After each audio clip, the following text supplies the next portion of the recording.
Hello everyone. In this video, I continue the previous lectures on parallel processing and pipelining. This is the part second of the parallel processing and pipelining lectures, basically. So previously we have seen what is basically the parallel computing, what is the meaning of pipelining, and how can we speed up and increase the throughput of a computer system by using the pipelining concept. Okay, so right now we'll see how we can implement the same pipelining concept with the instruction also. I mean, this is called basically the instruction pipelining basically. Okay, so instruction basically the instruction cycle contain 6 phases in a particular instruction cycle we have, in which very first, as we know that very first we have to require the fetch an instruction from the memory. As we know that all the instructions are stored in memory basically, so very first we require to fetch the instructions, and then in the second step we have to require to decode the instruction. Okay, and then calculate the effective address of the operand. This one is the third step, and then fetch the operand from the memory. Okay, effective address, as we know that effective address is the address of the operand plus any other register value are also added if it is include with some addressing modes also. Okay, and then in the fifth step we in the instruction cycle is execute the operation, and finally is store the result in proper place. Means after performing the instruction fetch that particular instruction on that particular operand, the computer will store the result on the proper place basically. Okay, as we know that some of the instruction is keep some phases. Effective address calculation can be done in the part of decoding phases. These are some of the techniques through which we can reduce the 6-phase instruction cycle in some 3-stage or 4-stage pipeline or instruction cycle basically. Okay, for example, below in that particular slide we have one of the example of 4-stage pipeline. Okay, in 4-stage pipeline, what it is there means very first stage fetch an instruction from memory. That is very first instruction step. Okay, and then second step we must decode the instruction and calculate the effective address of the operand. Means parallelly we perform the two tasks, decode the instruction and calculate the effective address of the operand in second stage. Okay, and then third one is FO, means fetch the operand. Okay, operand we have to require to fetch, and then finally execute the operation on these operand basically. Means the instructions that are fetched earlier will perform on the operand that are placed in the step number 3 and store the result on the proper place in the 4th stage basically. Okay, so this one is the 4-stage pipeline, and we reduce the 6 phases of instruction cycle in 4-stage pipeline to understand how a pipelining can improve the instruction and instruction execution basically. Okay, so in the next slide we have this one. Instruction pipeline means execution of 3 instruction in 4-stage pipeline. So from here we can see that all the instructions are conventionally, means this one is the one of the conventional method in which at a time only a single instruction is executed in a sequential manner, while in pipelining in below we can see here in below diagram, this is the pipeline structure of 3 instruction in 4-stage pipeline. And from here we can easily understand that last video also I have explained that very first instruction required the complete 4 clock pulses basically. Okay, and the remaining only required to execute only required +1, +1 and +1. Okay, so this is the advantages of the pipeline structure. From here, from this diagram we can easily understand how pipeline can improve the throughput of the computer system basically. Okay, this one is the one of the block diagram in the segment form, the flow chart we can say. Okay, so in the segment 1 fetch the instruction from the memory and then decode the instruction and calculate the effective address. This one is the segment 2, and this is very important thing that we have to require to understand. If in an after decode the instruction, if there is a branch, means if there is no there is a branch, means branch, then we have what we have, means branch means there is some of the another instruction are also waiting, means that particular instruction after the branch change the update the program counter, the value of the program counter. So the next instruction again, the after, as we know, the program counter contain the address of the next instruction basically. Okay, so directly this come here that in this segment 1, the fetch the new instruction from the memory and then decode the instruction and calculate effective address.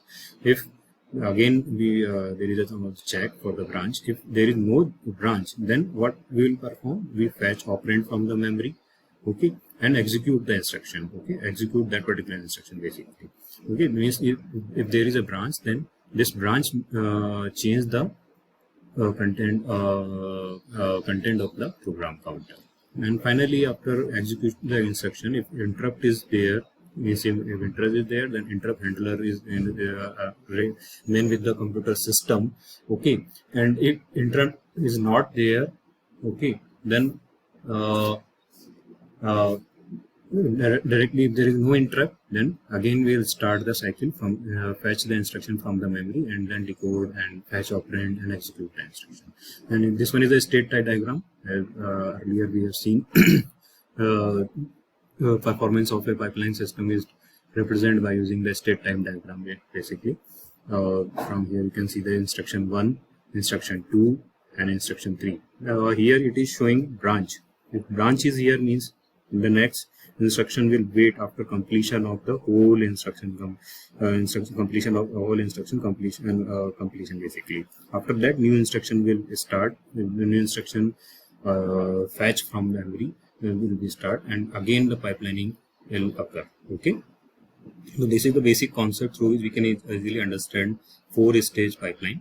Okay, this is the same flow chart of the pipeline that we have seen in earlier slide. Okay, and this is the space-time diagram in more detail.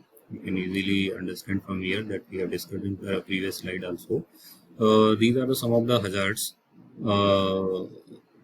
Hazards means the problem may occurs if we are using the pipeline structure.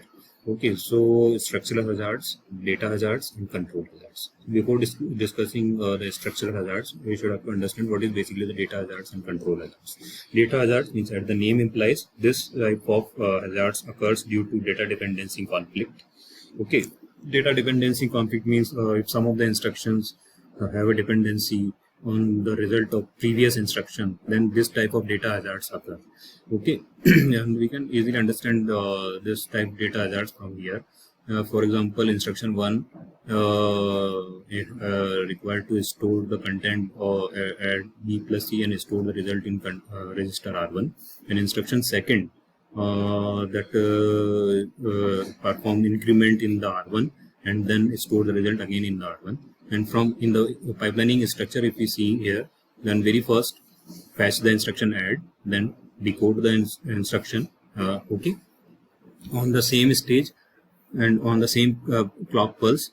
The second instruction initiate and instruction is fetched from the memory, okay, increment instruction.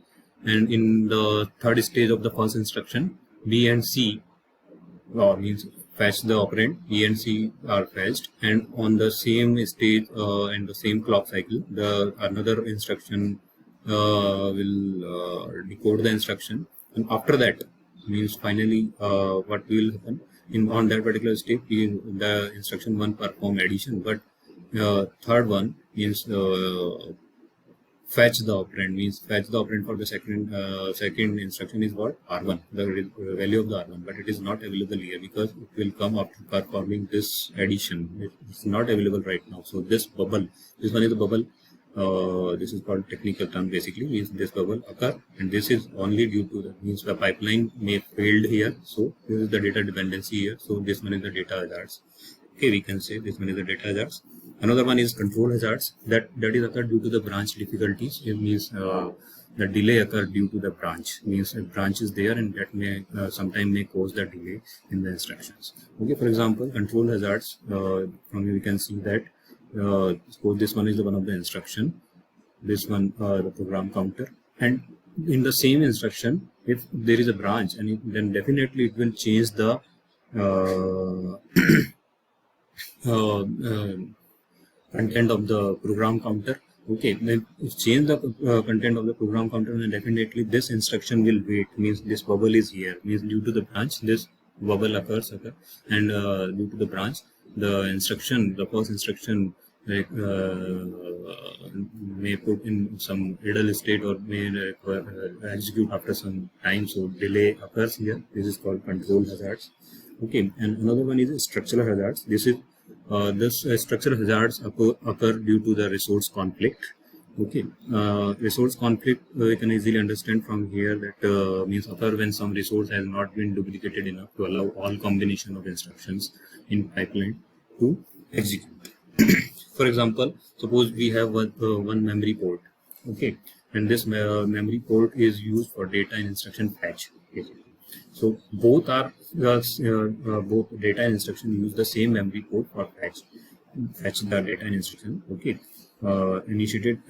fetch cannot be initiated in the same clock. We can understand this statement from here. Means instruction 1, instruction 2, instruction 3, instruction 4. Third one is here.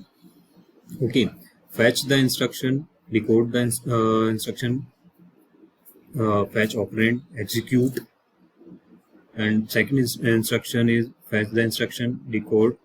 Okay, it's all there is no problem here. Okay, but in the third instruction, what will happen? Means here the first instruction required fetch the operand, second instruction in that particular clock cycle required decode the instruction, and first and the third instruction in the very first stage required to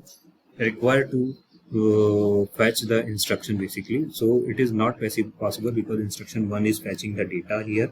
Okay, so it is not possible for the instruction second to perform the fetch the instruction. So its stall is here, and again the same condition is here, stall is here. So pipeline may not work properly. So the pipeline is stalled for a structural hazard. 2 loads with one port memory and 2 port memory will serve without a stall. Okay, so there is some of the hazards may here, and various some of the remedies or some of the solution are also provided in detail, and we will discuss in further lecture that how can we overcome from these hazards, like by using forward data conflict. There are lots of technique we have through which we can overcome these problems in pipelining structure. Okay, so thank you all of you. Thanks.